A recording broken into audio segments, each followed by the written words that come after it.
Acts chapter 5, verse 1 up to verse 5. And a certain man named Ananias and Sapphira his wife sold the possession and kept back part of the price. His wife also being privy to it, and brought a certain part and laid at the apostles' feet. But Peter said, Ananias, why hath Satan filled thine heart to lie to the Holy Ghost, and to keep back part of the price of the land? Was it not thine own? And after it was sold, was it not in thine own power? Why hast thou conceived this thing in thine heart?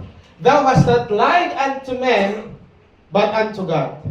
And Ananias, hearing these words, fell down and gave up the ghost, and great fear came on all them that heard these things. As you can see, mga kapatid, may dalawang mag-asawa dito na nagbigay nga po sa church.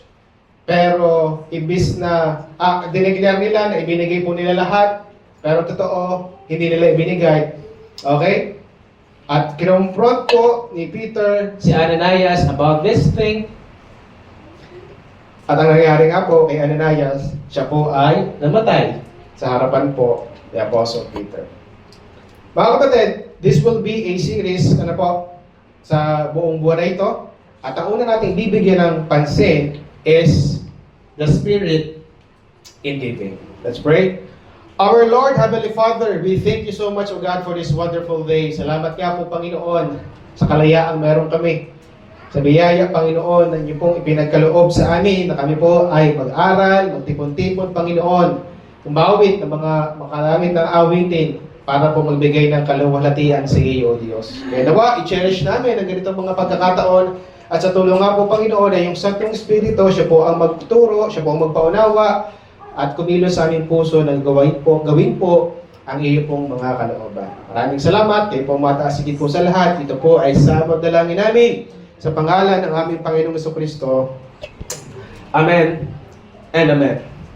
Okay, so this month, having our mission emphasis, tamang-tama din nga po kasi nga we have a Filipino missionary. So last Sunday, siya po ang magiging highlight natin. Okay? So, mga kapatid, ang series natin, mga kapatid, ay magbibigay po ng, ika nga po ay focus in mission support. Okay, yung 3 Sundays. And then, yung last Sunday natin, ang binigay ko po sa kanyang topic ay hamunin tayo in the mission work. Okay? Ngayon po, simulan ko po sa topic na ito, the Spirit in Giving. Mahigit 2 years ago na po nakakaraan, I also shared stewardship. Ang title po ng lesson ko, last year pa yon, o baka mahigit pa, hindi ko ma-recall, is the reminder as we G-I-V-E, we give. Okay, at ang putos natin ay yung mismong give. Okay? Ang ating mga points dyan is, God owns everything. Dahil sa totoo, mga kapatid, hindi talaga tayo nagbibigay. Tayo po ay nagbabalik lamang sa Diyos dahil yung ating ibinibigay ay sa Kanya din naman galing. Next point is, I have nothing.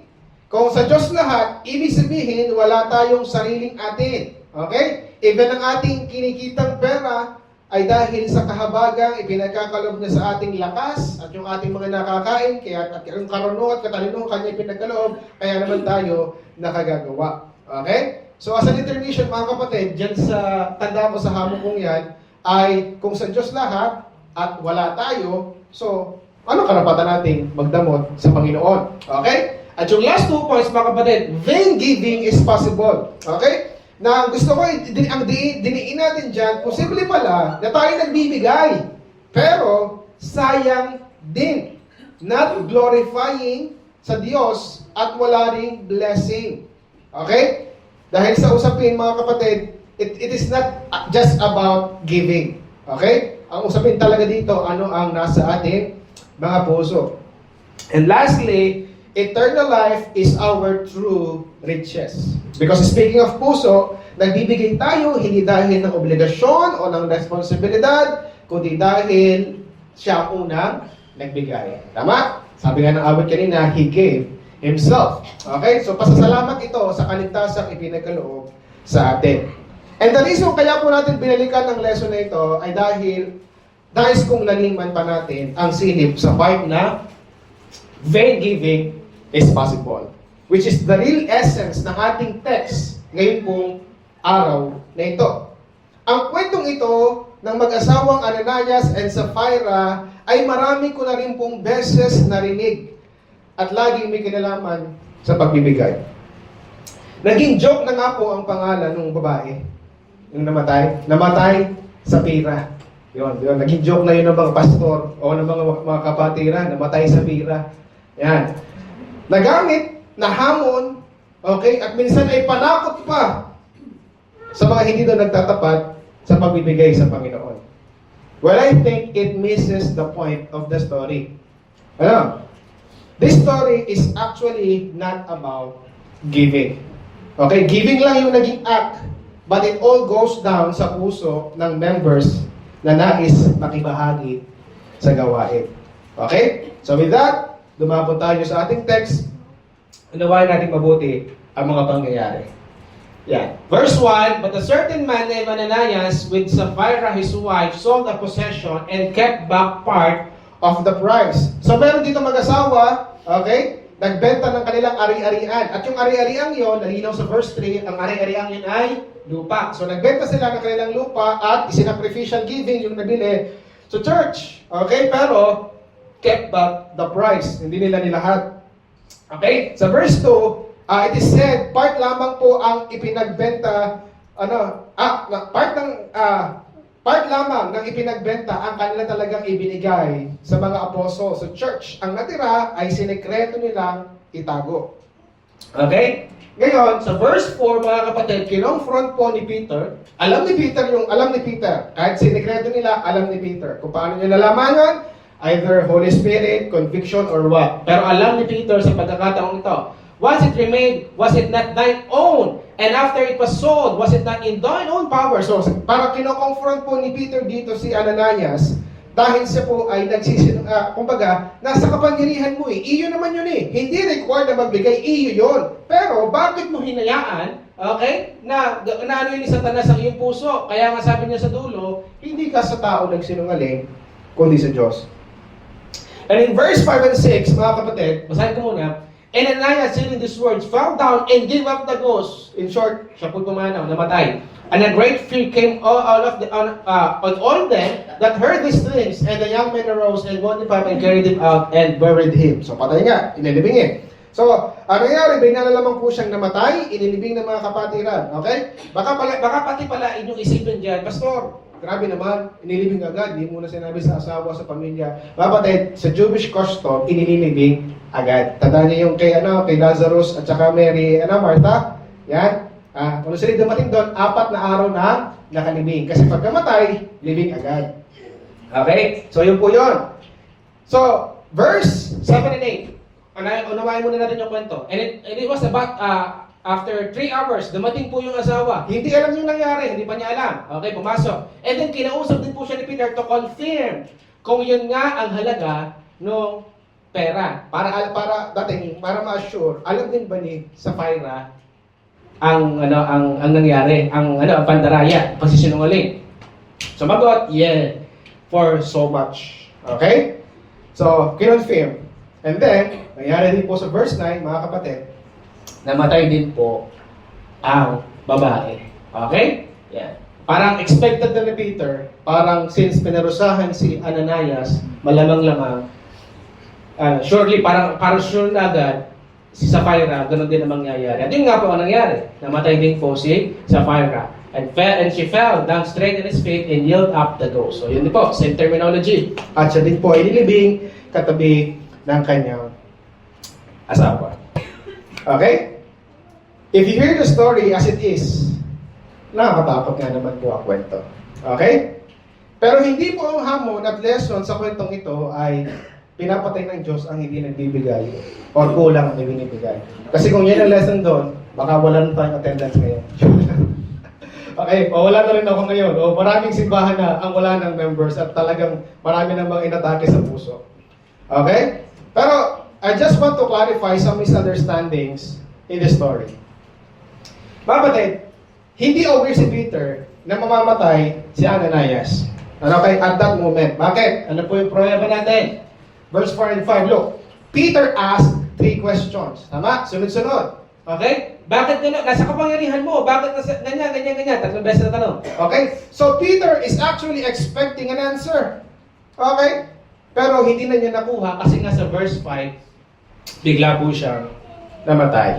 At kung mapapansin niyo mga kapatid, sa way ng pagtatanong sa verse 4, ipinaparealize niya kay Ananias ang kanyang pagkakamali. Tama? Tama?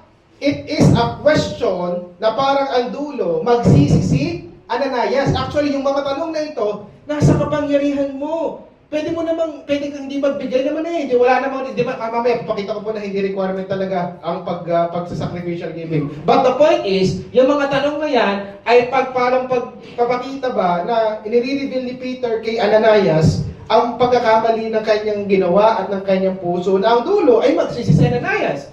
Pero, ang judgment ng Diyos, patay na si Ananias. Second, namatay sila hindi dahil kulang ang ibinigay. Okay? Namatay sila, hindi dahil kulang ang ibinigay, kundi dahil ng pagsisinungaling sa Diyos. Okay? Verse 3. And Peter said, Ananias, why hath Satan filled thine heart to lie to the Holy Ghost to keep back part of the price of the Lamb? Okay? So malinaw dyan. Okay? Namatay dahil nagsinungaling. Okay? Kasi nga po, sabi ko nga kanina, ang context po doon sa kwento, para ba ang dating, kasi nga, pag nagsinungaling, ano yung pinagsinungalingan nila? Ang automatic pong idea dyan, parang dating, nagbenta sila. At ang sabi nila, ibibigay namin lahat. At ibinigay nila, sabi, ibinigay namin ang lahat. Pero ano yung sinungaling doon? Hindi talaga niya ibinigay. Okay? So yun po yung kasalanan talaga dyan. At naging dahilan ng kanyang kamatayan. Third, hindi compulsory ang pagbebenta ng lupa at pagbibigay ng binenta sa church. Okay? Makikita natin yan sa tanong ni Peter sa kanya sa verse 4. Sabi niya dyan, iyo yung lupa, nasa kapangyarihan mo. At pagkatapos mo ipagbili, nasa kapangyarihan mo pa rin. Tama? Yan, yung po kanyang dinidiin dyan. Ibig sabihin, nananatiling iyo ang pera ng ipinagbili mo. Indication na may kapangyarihan siya sa pag-aari niyang yun. Okay? Take note, ang pinagdidiin niyang iyo, thine own power. So kahit ipinagbili na, sinasabi ni Peter, hindi sa church yung pera yun. Iyo yun. Ngayon, ang tanong, anong gagawin mo dun sa pera? Okay? It is because of the fact na nasa power ng mag-asawa kung anong gusto nilang gawin sa perang yon. Hindi required na magbenta. Actually, hindi required na magbenta sila ng lupa. Okay? At lalo natin makikita yung context ng ginawa nilang ito sa nakaraang chapter. At ito po yung kabuang context. Acts chapter 4, verse 33 to 34. Okay? And with a great power gave apostles witness the resurrection of the Lord Jesus. And great grace was upon them all. Neither was there any among them that lacked. For as many as were possessors of lands and houses sold them and brought the price of the things that were sold. So ginawa ito ng ilang mga members na mayroong kakayanan at may lupa, okay, para magkaroon po ng pera. Mga kapatid, ito po yung context na mas malaki dito. Since po ang church ay bata pa, nagsisimula pa lamang po. Kailan nga po nagsimula halos lahat yung organization na church? Chapter 2. Nung bumaba po ang Holy Spirit sa kanila, tama? Yung Pentecost. Pero napakabilis po nilang dumami. At the end of chapter 2, ilan po ang nabaptize? 3,000. Isipin niyo mga kapatid, kasisimula pa lamang, unang preaching ni Peter ng revival at Pentecost, 3,000 agad ang mga members. Okay? At gayon din naman mga kapatid, ang ministry ng Panginoon, ang karamihang unang naaabot ng kanyang salita ay sino? Mga outcast ng lipunan. Alipin, babaeng bao, pulubi, mga makasalanan. Tama? At kung yung makikita sa chapter 5, tama, chapter 5, chapter 6 pala, simula ng chapter 6. Okay? Yan, di ka problema dahil walang nagpapakain sa mga babaeng bao. So yun po, hirap po ng buhay noon. Okay? So, marami sa kanila nahipo. Okay. Since maraming nangangailangan, since maraming kailangang pakainin, maraming kailangang tulungan, at sabi nga doon sa verse natin binasa, okay, lahat ng may pangangailangan ay pinupunan ng mga kapatiran. Sa paanong paraan? Hindi naman mayaman ng mga apostol. Ang ginamit ay mga members na may kakayanan at sila nga po ay nagbenta. Ito ba ay compulsory? Ito ba ay pilitan? Hindi. Okay? Sila po ay nahipo because of compassion. At isa po sa na-highlight na tao na nagbigay po ng lupa at ng pera ay si Joseph or Barnabas na surname. Okay? Verse 36 to 37. And Joseph by the apostle was surnamed Barnabas, which is being interpreted the son of consolation or encouragement, a Levite in a country of Cyprus, having land, sold it, and bought the money and laid it at the apostles' feet. Kapatid, namatay? Okay? So mga kapatid, sa part na ito, gusto ko pong ipakita sa inyo na talaga ang mga tao noon, kaya nga po na-recognize si Barnabas kasi talaga po siya ay son of encouragement. Isipin, buong puso, mula sa puso, compassion, kaya niya ginawa ang bagay na ito. And siya po ay na-recognize ng church. Pinangalanan pa nga siyang Barnabas. Okay?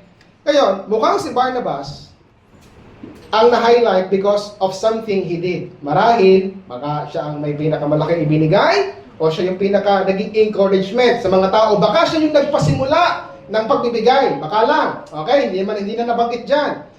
Many are speculating, mga kapatid, na mga bagay na yun. Either nga siya po ang unang nagbenta, or naghamon sa iba na siya po na magbibigay sila ng lupa. But the point is, mga kapatid, ang buhay ng taong ito ay nagbigay ng kasiglahan sa mga kapatirang nakawitness na kanyang pagbibigay ng kanyang buhay. Okay? And then in verse 37, natapos po yung chapter. And then, natapos yung chapter. And then verse 1, nabanggit ang mag-asawa. Tama? End ng chapter 37. And then pagkatapos ng verse na yan, verse 1 ng chapter 5, sinundan ng pagbibigay ng mag-asawa. Okay? Mga kapatid, Luke, the writer of Acts, is clearly conveying something. Okay? May mga nagbigay daw ng lupa. Ang unang ginamit na example, si Barnabas. Magandang halimbawa. Ang sunod na ibinigay na halimbawa, mag-asawa. Na hindi magandang halimbawa, nagsinungaling pa. Tama? Ngayon po, anong pinakikita dito? Okay. Our story ay negative. Pero positibo po ang mga puntos na aking hugutin. Point number 1. Give motivated by compassion. Give motivated by compassion. It is very clear sa pagkakatugtong ng text na ang couple na ito is trying to imitate Barnabas. Tama? I repeat, ang mag-asawang ito kaya nagbigay is because they want to imitate Barnabas na nagbigay. Remember, mga kapatid, ang sabi ko, yan po, nagbigay. Kasunod, sila nagbigay din. Remember, sabi ko sa inyo kanina, hindi compulsory ang pagbebenta ng lupa or gamit. Pero bakit dumating? Internalize ito kasama ako. Okay? Bakit dumating sa pagkakataon ng mag-asawang ito ay na-motivate na magbigay? Pero nagbigay ng mga kapatiran, si Barnabas, ganun, nagbigay ng lupa. Bakit sila yung nagbigay din? Bakit sila ay nakilos na magbigay din? Mga kapatid, I strongly believe ang motivation nila is not compassion. Not compassion. Okay? I believe ang nakilos ang kumilos sa mag-asawang ito sa pagbibigay is because of envy and jealousy. Why? Barnabas was recognized by the church. Tama? By the apostles nung nagbigay sila ng pera. Tama? Ngayon, bakit sila magbibigay din? Okay? Nakita nila, pag nagbigay pala, kikilalanin ng mga apostol. Pag nagbigay ka pala, sisikat ka, o makikilala ka, o gaganda ang tingin ng mga tao sa iyo. Okay? Mga kapatid, okay? Let me demonstrate it this way. Ano? Ipagpalagay na, ako. Ako halimbawa yung nagbigay. If I was moved with compassion, ano ba? Nakita ko, yung daming nangangailangan, ang daming nakakalungkot. If I was moved with compassion, at ako'y biglang nagbenta ng lupa, okay? Sabi ko, Panginoon, dahil nakita ko nangangailangan ng church, I will, ipagbibili ko po, ano pagbibili ko? Ano kung meron ako? Yeah, pagbibili ko ang aking mga gadget, aking laptop at ganyan, para lang po sa iyo, Panginoon, para lang po sa gawain mo. And then, nung ibinenta ko, kung ako talaga yung nakilos ng compassion, nung pinagbili ko, ay, laki ng pera. Kung ako'y na-move ng compassion, at nakilos ako ng Holy Spirit, ano dapat ang magiging iisipin ko nung makita kong malaki ang pagbili? Di ba magiging reaksyon ko? Amen! Marami akong maitutulong! Right? Pero dahil nung nakita nila, ang laki pala ng, ang mahal pala ng lupa natin. Pero dahil hindi naman talaga sila nakilos ng compassion, at dahil lang ng jealousy, at dahil lamang ng envy, ano lang ka lang sa, ang kunin ay bigay lang natin yung sapat para matuwa sila. See? Mga kapatid, kailan nyo lamang po ang sinabi ni James patungkol dito? Okay? For where envying and strife is, there is confusion and every evil work. Pag may envy, automatic, evil work ang kasunod. As you can see that, mga kapatid, na kahit pala isang bagay na gawain ng Diyos, pero yan ay motivated ng envy, gagamitin niya ni Satanas upang gumawa ka ng kasalanan at magkaroon ng kaguluhan. Grabe po Kasi po, mga kapatid, speaking of love and speaking of compassion, the very opposite, mga kapatid, ng love. Look, ano sabi? 1 Corinthians 13:4. Charity, agape, Envy at not. Ang pag-ibig ay hindi nahihili. Church, alam kung kayo nagbibigay.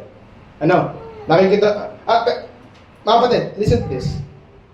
Nakikita ko lamang po ng financial report this week. Biyaya po ng Panginoon, nakakabawi po tayo. Pero ito po ang gusto kong idiin dito. Ayoko pong masayang ang inyong pagbibigay. Ayoko pong mawalan ng kabuluhan ang inyong pagkakaloob sa Panginoon. Ang isang biyaya, mga kapatid, ay hindi yung katulad sa mga Fariseyo. Ang sabi ng Panginoon, nagbigay sila ng limos. Ano na yung reward nila? Di yung palakpak ng mga tao. Yun na yung reward nila. Wala silang reward sa langit.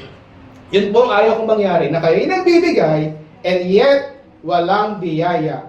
Okay? At hindi talaga, nga po ay maayos. So yun po, now we must ask ourselves, bakit tayo nakabibigay? Bakit tayo nakapagbigay ng mga nakaraan? Bakit tayo magbibigay mamaya? What moves you? What moves us? Ngayon, ituloy natin ang kwento. Acts chapter 5 verse 3. But Peter said, Ananias, why had Satan filled thine heart to lie to the Holy Ghost? Okay? Observe sa part na Satan filled thine heart. Okay? Ang conviction sa kanilang puso ay mali. Si Satanas ang naglagay. Okay, point number 2, give Motivated with conviction. Siyempre, right conviction, po? In the overall context ng story, mga kapatid, from chapter 4, I actually believe that Ananias, ito po, isa sa mga debate dito, pero ito po yung aking stand. I actually believe that Ananias and Sapphira are legitimate Christians. Sila po ay mga Kristiyano. Sila po yung mga ligtas. Okay? Kaya nga po, nadaya ni Satan. Sila po idinaya ni Satan, magsinungaling ka sa Diyos mo. Okay? Implying na natukso sila. Natukso sila ng kaaway. Natukso sila ng kaaway na sumuway sa Diyos. Okay? At yung katotohanan pa na ang dalawang ito namatay. Ano pinakikita doon? Sila ay pinalo ng Diyos. Kung sila ay pinalo ng Diyos, ano pinakikita doon? Anak sila ng Diyos. Hebrews chapter 12 verse 6-7. For whom the Lord loveth, He chasteneth, and scourge every son whom He receiveth. Tingnan niyo po ang tanong sa verse 7. If ye endure chastening, God dealeth with you as sons. Kung pinapalo, ibig sabihin, tinuturing kanyang anak. Kasi sinong anak ang hindi pinapalo ng tatay? O, napakagandang paalala po yan sa atin. Mga kapatid, listen.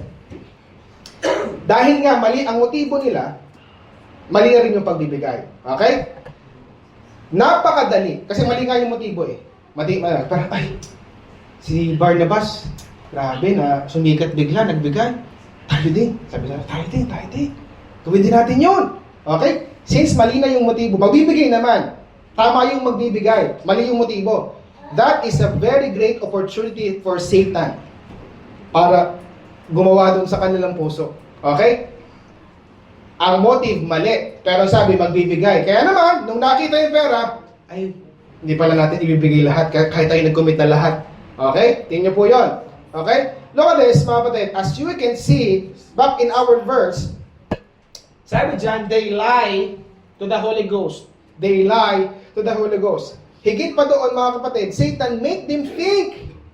Okay? Satan, si Satan ha, na kumilos sa kanilang puso. Nung kanilang binenta yung pera, yung lupa, nakita yung pera. Satan make this couple think na walang makakaalam. Ganyan katuso sa Satan. Nasabihin niya sa iyo, kahit pabulong lang, wala namang makakaalam. Wala namang makakakita. Okay? Hindi yan malalaman ng iba. Sisikat pa rin kayo, pero may pera pa kayo. Sumikat na kayo, may pera pa kayo. Yan. But Peter being filled with the Holy Spirit, kita niyo naman, alam niya. Ang agad yung pagkabigay nga ni Ananias, tanong agad, bakit mo ginawa yan? Okay? Look, inireveal sa kanya ng Panginoon, being filled with the Holy Ghost. Okay? We are not quite sure, okay, kung ano ba talaga ang nga po ay kung paano ito nalaman. But, mga kapatid, pagdating sa verse 4, idiniin lalo niya ang kasalanan ginawa ni Ananias. Maaari niyang pagsinungalingan ng tao. Okay?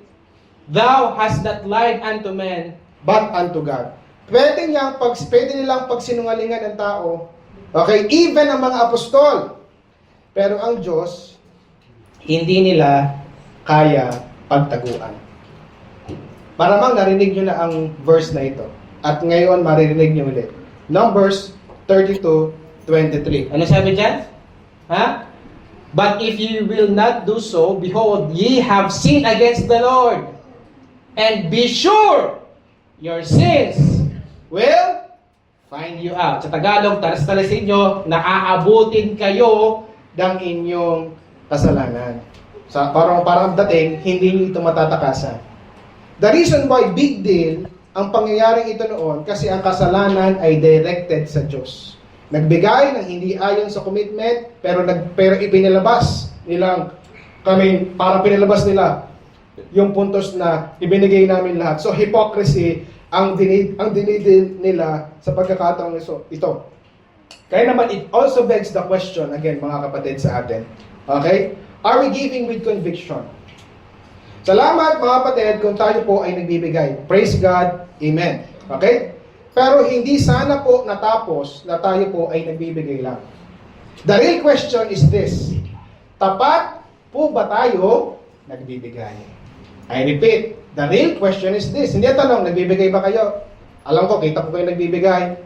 At alam ng Panginoon yon. Pero ang tunay na tanong sa atin na dapat natin i-consider, are we faithful? Tapat? Are we righteous? Okay? Tapat mo ba tayong nagbibigay? Alam nyo, ang ating church, wala po yung monitoring ng giving by choice. Okay? Kahit halimbawa, kung naabutan ko na si Pastor Joel ay may pangalan na sinusulat, halimbawa lang, pero inabutan ko, wala na. Okay? Inabutan ko, wala na. Tapos nung nilagyan ko lang ng optional dahil may nagsasabi, gusto daw niyang bantayan ng kanyang sarili. So go! Amen! Praise God! Pero optional pa rin. Alam niyo bang nagkakaalaman na lamang kami monthly sa financial report? Parang natin, nakabuo na po ba ng pagbibigay sa misyon?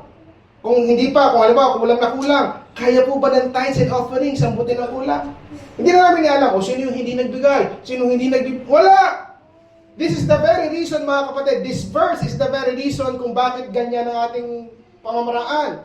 Okay? Wala tayong monitoring. Para ang takot ninyo at hiya ay huwag sa tao, kundi sa Diyos na nakakaalam kung maayos kayong nagbibigay.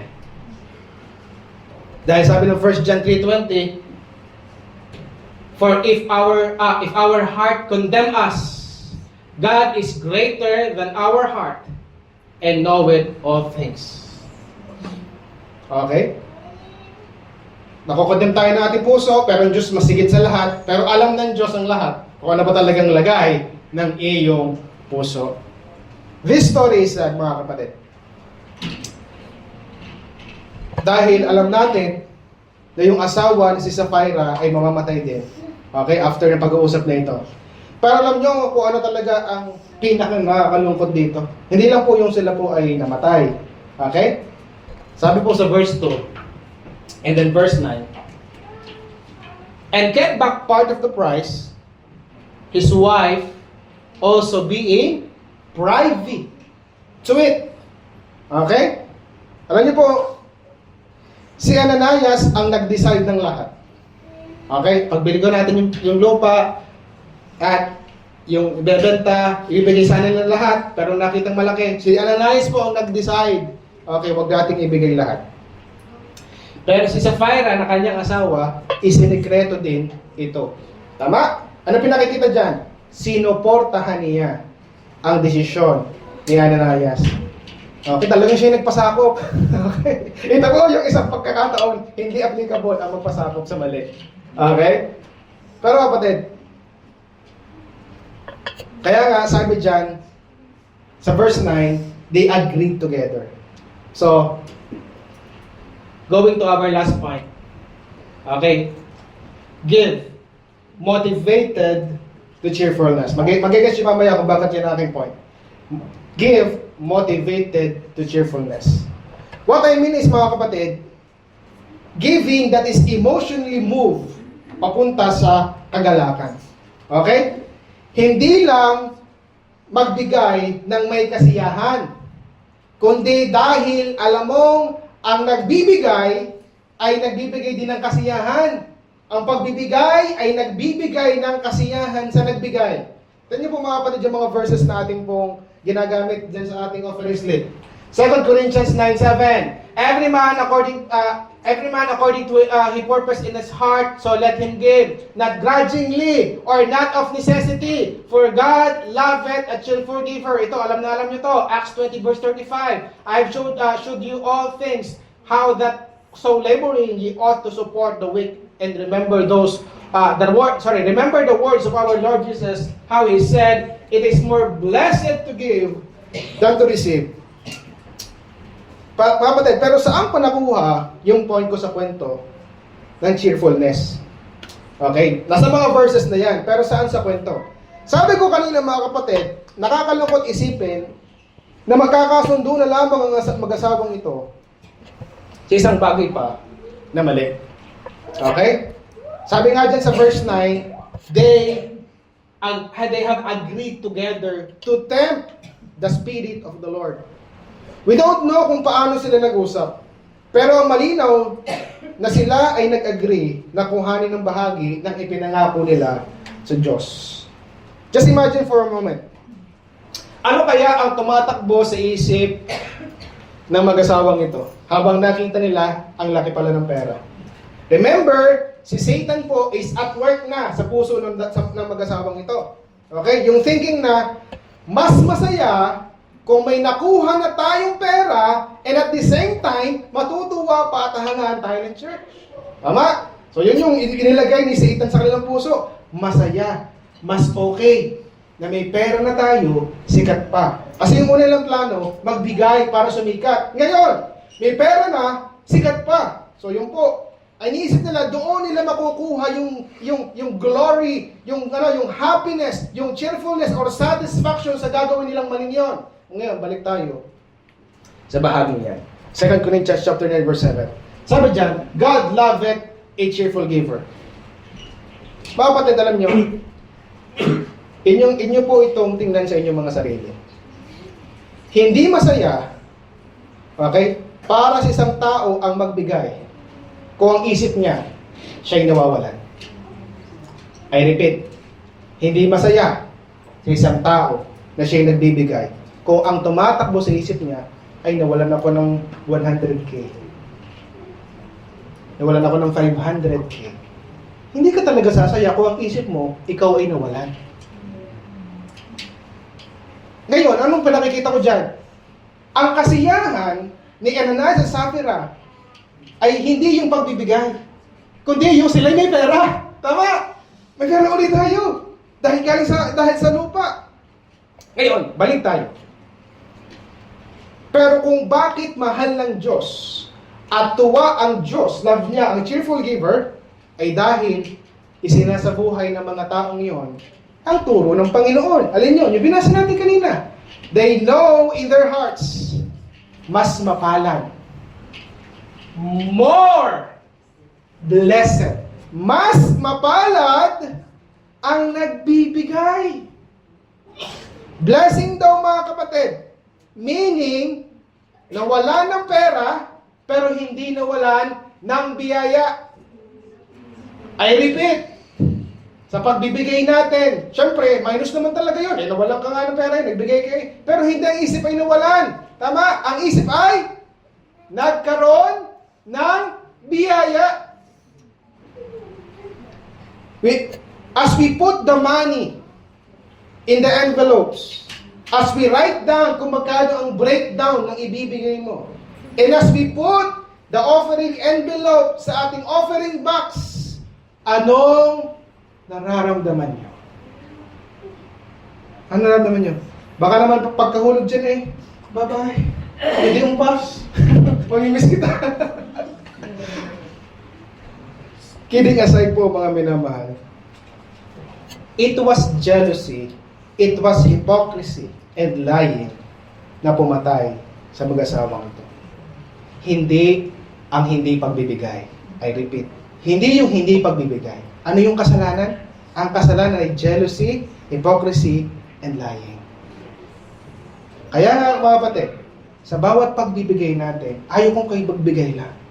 Ang gusto ko, maayos, para sa Diyos, para sa kanyang kalulatian, walang panghihinayang, punong-puno na naniniwala ka, ang Diyos ay pinagpala ka, kaya ka nakapagbibigay.